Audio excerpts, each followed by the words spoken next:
Welcome to the Teapot Reads. I'm the Teapot. My name's Sam. This is what I'm currently reading, and I am so happy to see you today. Hello and welcome back to my channel. It is time to do another seasonal wrap-up. If you are new here, I don't do monthly wrap-ups because I just don't tend to read that much every month. So seasonal wrap-ups allow me the chance to sit down and talk to you about all the books I have read over the past 3 months. So this is going to cover March, April, and May. I am filming this towards the end of May. May is not quite over yet, so I might finish another book, but if I do, that will just be A Far Wilder Magic, which is written by Allison Saft, and I am not super far. I'm not even 100 pages into it yet, but I'm really enjoying it. It's really good. And just, can we take a moment to appreciate how beautiful this cover is, because it's so nice. It is just, it's gorgeous. If you're curious to see my winter wrap-up, I will post that above and it'll be linked below as well. Another really quick disclaimer, I am filming this on my phone. I typically film videos on my phone. I am filming it with the front facing camera though. I normally like to use the back facing camera. I feel like this flattens everything, and for whatever reason it's really hard to get like my bookshelf looking like flat and straight on this camera. So if it's a little wonky, that's what's going on. I've just been having a lot of problems with my back facing camera. I did really good this season. Just across the board. I am so happy with what I read. I am happy with the amount of what I read. I don't typically do quantity over quality, but I actually got a lot of books read this season. More than I definitely thought. I finished 16 books. That's big for me. That's big for me. My goal for the year has been reading one book every 10 days. I read 16 books this season.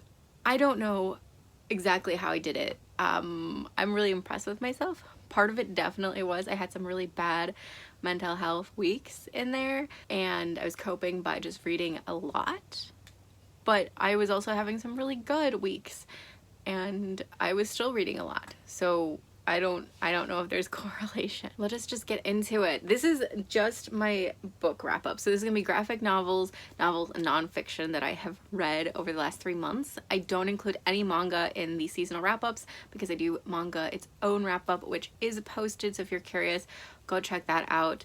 I also read a lot of manga this season. I'm really impressed with myself. I was a reading machine. So goals. My number one goal has been reading one book every 10 days. That pretty much averages out to 3 books a month, which is a stat that I am more than happy with because it really ties into my quality over quantity goal that I've had since last year. Blew past this one this season. I don't reward or get angry at myself if I don't hit this goal, right? But I'm like internally like, wow, got a lot of reading done. Got a lot of reading done. I also started having like decent dreams again in the last couple weeks, which is nice. When I'm really stressed, I don't dream, and I've been having a lot of dreams. I don't know if that's tied into being able to read a lot again. I have noticed if I look back over my reading lifetime that I tend to bounce. So I'll do 1 year of reading a lot, and then I'll do a year of not reading a lot. And it kind of bounces back and forth, and I definitely did loads of reading in 2020. I was laid off, so I had a lot of extra time. But in 2021, I still read regularly. I just wasn't hitting the same numbers. But I think maybe if this trajectory continues 2022, we'll see me hitting large numbers. I am going to continue this one book every 10 days though, because besides, you know, being like a reasonable amount of time to read something, it also makes me feel like I'm constantly progressing forward. And it really makes me feel like I have done reading every day, even if that allotted reading is like 30 pages, which sometimes is what I need because I do like to do other things, and this goal has really helped me stay on track with doing other things. I like to play video games, but if I'm like, no, I just got to keep reading, there's so many books I want to read, I don't play video games. If I can recognize that I hit my 1/10 reading goal for the day, I will find it a lot easier to step back and be like, yes, let's play some video games. Let me call a friend, you know. And I actually keep track when I start a new book, because I don't know if I've talked about this. When I start a new book, I divide the book up into 10s with some math, and then I put just a little tab at the top, and then when I reach it, I take the tab off, and I keep a little mark on my bookmark. So I am 2/10 into A Far Wilder Magic. and it's good. I really like this system. It's been working really well for me. My other major goal for this year, and this is also carryover from last year, is to read diversely. Step one to reading diversely is to buy diversely, or if not buy books, pick up diversely. I have definitely started to up my game in that department as well, but my reading diversely stat that I want to hit this year is reading 50% diverse, and for me that means not reading white, cis, straight writers. So the way I calculate the stat when I go through my wrap-ups is I look to see if I know if the writer is diverse in some way, like if they're not white, if they're not straight, if they're not cis. If I don't know, I just consider it okay. We're going to just proceed as if it is not a diverse writer because I don't know for sure, and I'm not here to like label someone anything or speculate on anyone. So that's how I kind of calculate it, and if it ticks off one of those marks, where, you know, maybe they're a black writer, maybe they're a gay writer, maybe they're a trans writer, whatever, if it clicks off just one of those like things, I am like, okay, this is a diverse read. I don't do it based on characters diversity, because as important as it is to have diverse characters, I think having diverse writers on my shelf is a little more important. And if you have diverse writers, you're probably gonna have diverse characters anyways. My goal, like I said, is 50%, and last month I hit 44% and said that, or I guess last season, I tend to say month, but last season I hit 44%, and I said that if I hit 44% or got up or less 5% either way, I would be really happy. Obviously happier if it went up. I actually hit 44% again, so I'm actually quite pleased with that. I definitely don't want to go down in this stat now. If 44% is what I can typically and somewhat easily hit, even if I'm reading with like a conscious about it, then I think I should continue to aim for 44 and higher moving forward. So this time next season, I would like to have 44% or higher, ideally like 50%. But if I don't hit 50%, again, that's just my goal for the end of the year. So by the end of the year, I want to be hitting that. But if at the end of the summer I'm still at like 44, I will consider that a win. I actually was really excited because because I do like a draft of, not like a script for this video because it's not scripted, but like my stats especially, I'll do a draft and calculate, and I had 50%, and then I read 2 more novels and it dropped down, and I was like, oh shit. I was so close. I was so good. One thing I've been doing to kind of hold myself accountable, or just, if not accountable, like aware of trying to read diversely, because it doesn't always have to be a conscious effort, but I really want it to be a conscious effort. One thing I do is I try to do like every other book diverse. That was doing really good things for me for the first half of this season. Towards the end, I was just getting a little constricted because I really dislike TBRs. They don't really work for me, and I was like, I just want to pick something up and be crazy. And actually that's kind of how I picked up A Far Wilder Magic. I have like a list of books that I really want to get to. This was not on that list. I did really want to get to it, but it wasn't on the list, and I was like, I just need something I haven't thought about, haven't even considered picking up. So I actually, the shelf, you can't see it, it's right above this shelf. This one right here has a lot of books that are high priority but not ever really make it onto a list of reading for me. And this was literally the first one on the shelf, so I was like, let's see this one, let's read the first page. And I was taken. I was like, yes, okay. I just needed breathing space basically towards the end of the season from this list I had curated. Other goals I had, I really wanted to read outside.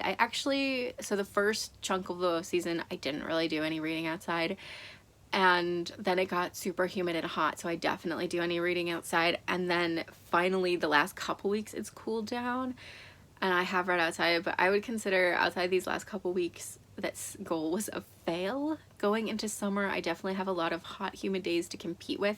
I hate the humidity, I hate the heat. The summer is my least favorite season, but I am really still hoping to hit that reading outside goal. I think the way I'm going to handle this is early in the morning and late in the evening when it's a little cooler and not necessarily humid. I am also really hoping to maybe go down to the river or just other really interesting locations to read outside, because I do enjoy reading outside, and there's definitely something like charming and a little romantic about it, and I really want to keep this as a goal. This keeps being a goal and I keep just not even doing it. Reading middle grade, I'm not going to put this as a goal anymore this season moving forward. I still crave middle grade, and I do still crave like nostalgic reading, but I am just not doing it. It's just not happening. So cutting this goal out, I failed it. This is like the 3rd month in a row I failed it. I'm not even gonna try next month. It's not that important to me, so goodbye reading middle grade goal. My new goal that I want to add this season is making time for reading. I obviously read every day, or pretty much every day, and in that regard I do make time for reading, but I want to find a particular time that works for me that is like, this is when my brain knows time to sit down and read, and just read. Maybe turn my phone off, not really think about anything else. Just enjoy the story, because it really does wonders for my mental health to have time like that.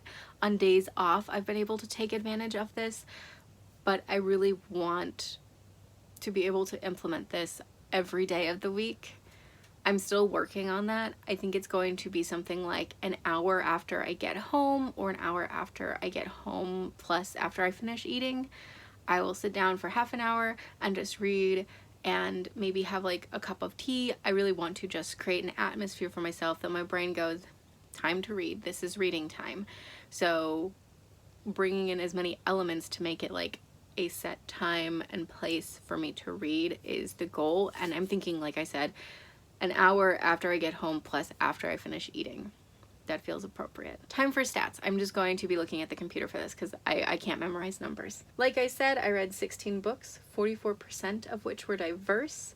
I read 6 classic/literature books, 2 fantasy books, 2 graphic novels, 2 YA novels, 2 pieces of nonfiction, which is unheard of, 1 middle grade, 1 romance, and reread 1 book. So what were the books? These are not strictly in the order I read them. So I read The Joy Luck Club by Amy Tan. I really liked this. It was really, really something special.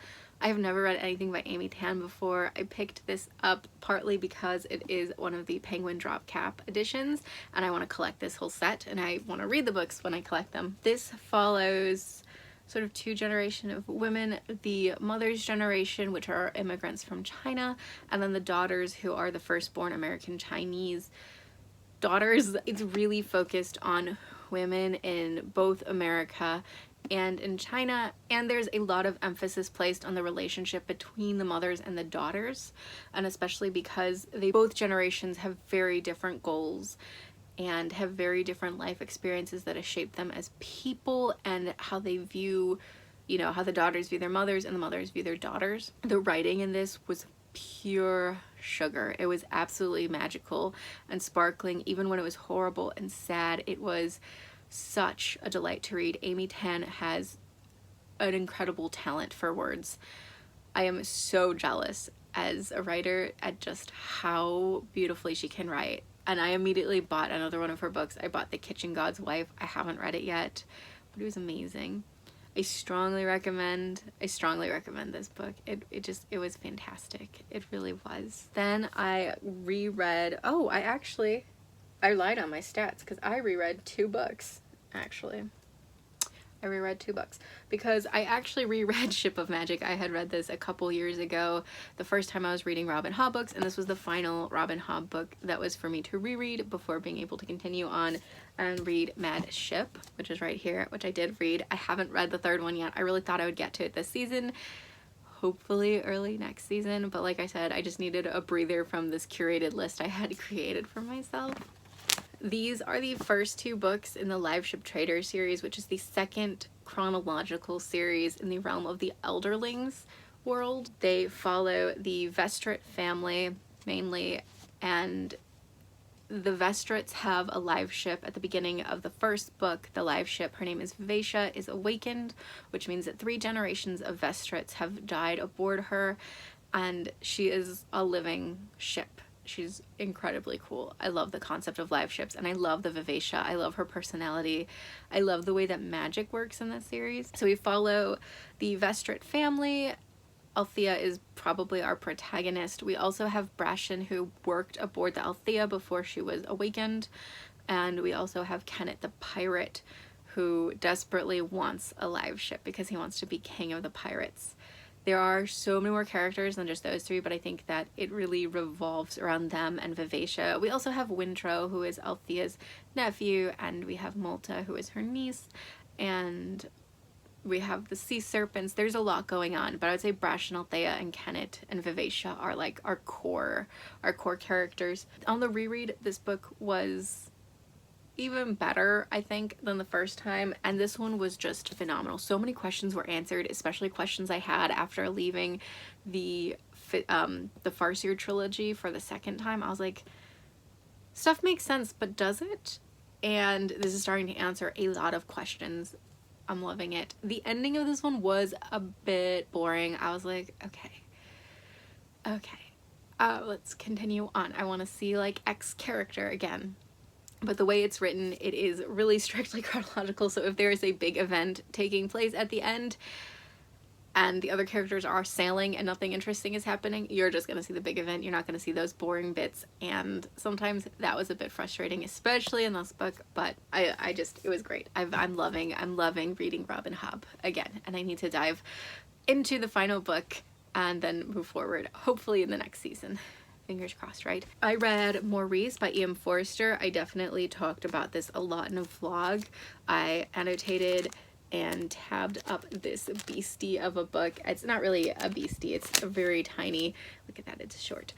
Maurice is E.M. Forster's final published novel and was published after his death, and depicts a gay character named Maurice who it starts with him kind of coming to terms and realizing he's gay, and then follows him through his young adult and adulthood and his relationships, especially with two particular men. This was good. This really, like, it broke my heart and healed me, and is a surprisingly modern feeling text for when it was written. It was originally written in 1914, and it feels like it could have been written like 20 years ago sometimes. So this was fantastic. I strongly recommend it. E.M. Forster himself was gay and closeted, because of course he was, and anyways, it was good. I had a lot of fun tabbing and annotating this one.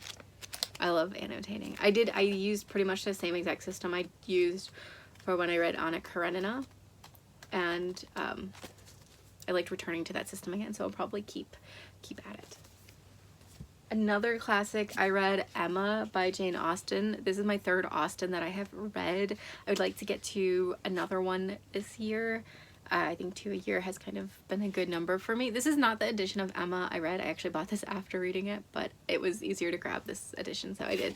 I actually read the Chiltern edition. This was so good. I did end up watching the movie with Anya Taylor-Joy when I was about halfway through this book, because as much as I was really enjoying Emma, there were some things that were just hard for me to follow, particularly how many characters there were and how they were related to each other. The movie is fantastic. Fucking love the movie. And it really helped me just like realize the sort of situation of each character.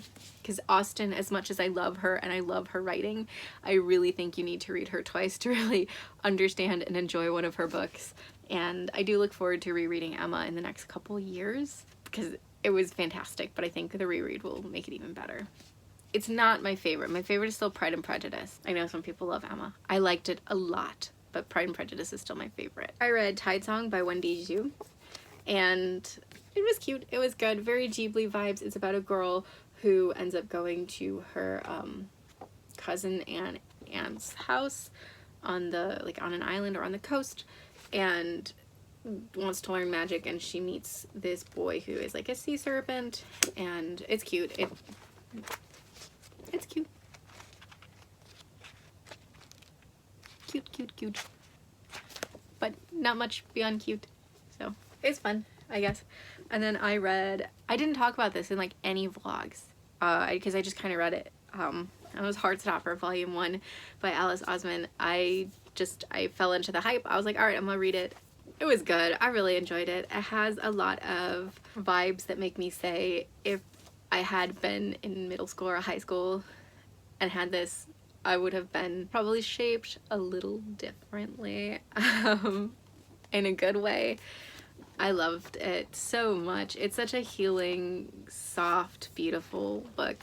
I do want to pick up the other volumes. It is important to me to continue reading this series, but I'm probably going to wait. Volume 2 is in stock at work probably for only like a couple more days because these sell very quickly. But I kind of just want to know it's waiting for me. Yeah, Heartstopper Volume 1, really, really cute. Recommend. I think everyone knows that though. As much as I love graphic novels, they aren't always the most fulfilling reading because they're really quick, easy reads. They're kind of like a break in between thicker things for me. And I kind of rate graphic novels differently. I don't really compare them to novels or pure text works. I very much view them as compared to each other and rated among each other. So if I give a graphic novel 5 stars, it's a little more lenient than if I give a novel 5 stars, which is like, whoa, high caliber. And I read A Lesson in Vengeance by Victoria Lee. Oh my god. Read this fucking book because it was so good. This book was just about everything. It wasn't perfect. It had some issues. But the atmosphere, the aesthetic. I want to walk into this book and just ooze the aesthetic. Oh my god. Dark academia, sapphic. Not a single male character or person is mentioned or named in this book, which is really cool. Murder mystery, witches, ghosts, literature. It's wonderful. It is so good. The elevator pitch that I heard from this book is 2 girls plan a murder, one of them takes it too far. Oh my god, it was so good. Oh my god. Strongly recommend. This is going to be, honestly, if you're looking for books for Pride, I recommend this one.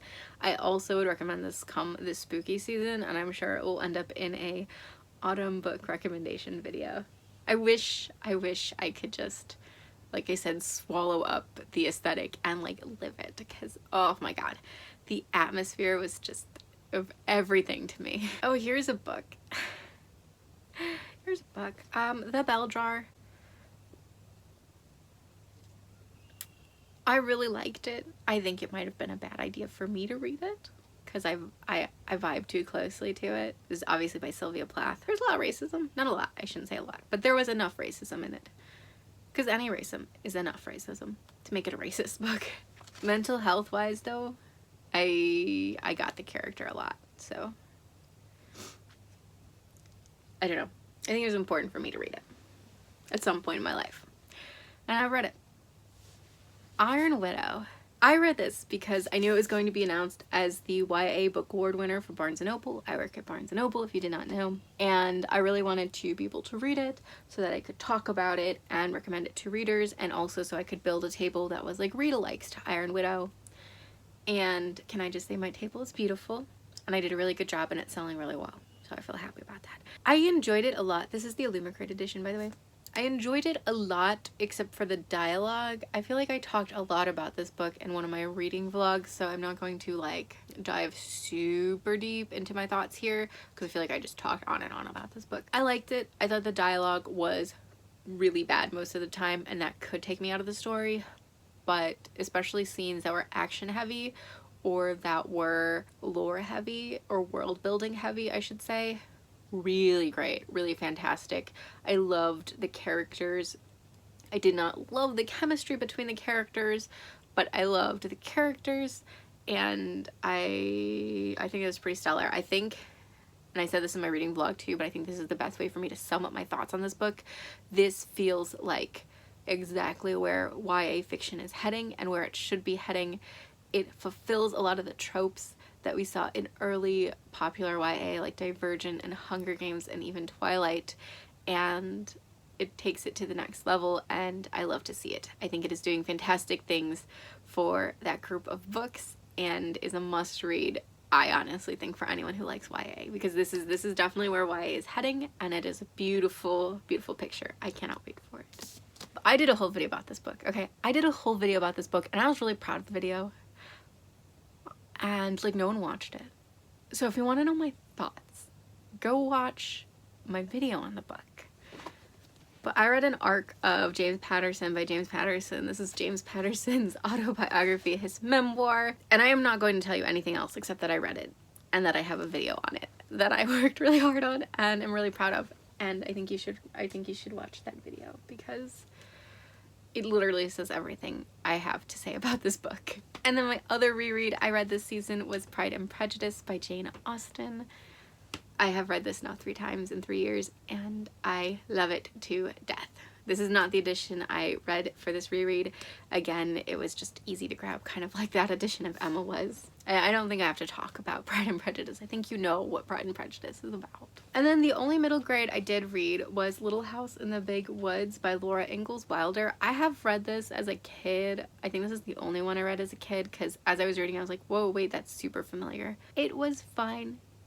It was good. I liked the first section a lot more than the second section, and I do want to continue on with these, but it's not a high priority. It will happen. It might even happen by the end of this year that I pick up another one, but yeah, not a super high priority. Little House on the Prairie series, if you don't know, is about the Ingalls family. It's very much based on Laura's own childhood and life, and it follows them from, in this one they have like a log cabin and they go to the prairie and it's frontier life basically. Okay, the last 3 books I read this season, these were an interesting 3 to end up on, I think. So I read The Makioka Sisters by Junichiro Tanizaki. You can definitely check out my reading vlog for this, which I am another video I'm really proud of and is actually getting views, so thank you for watching that. Thank you very much. All my thoughts are there. That also serves as a review. I will say I liked it, and the further I got into it, the more I liked it. This follows 4 sisters in the period between World War I and World War II, particularly in the amping up of World War II. By the end of this novel, we do have the war in full effect over in Europe, and they are in Japan. And these sisters are from a family that was once quite prosperous and rich, but has now lost a lot of that wealth and status. And as a result, they have kind of changed as people. And some of them are still seeking wealth, and some of them are content with the life they have. And it also deals a lot with modernity meeting tradition and what a healthy balance looks like versus what is too much of one or the other. And it also just deals with the dying way of life of like traditional Japanese culture and how not just the war but new ideas coming from outside the world kind of affect that. Really thought it was fantastic. Originally saw it compared to Jane Austen. I think more than anything I would compare it to Little Women, but I do see the Jane Austen comparison as like a valid one. Okay, this next book. I really hope I can get my act together and put together a review for this book because this is my first 5-star novel of the year. I can't believe it took until May to get here, but I love this book.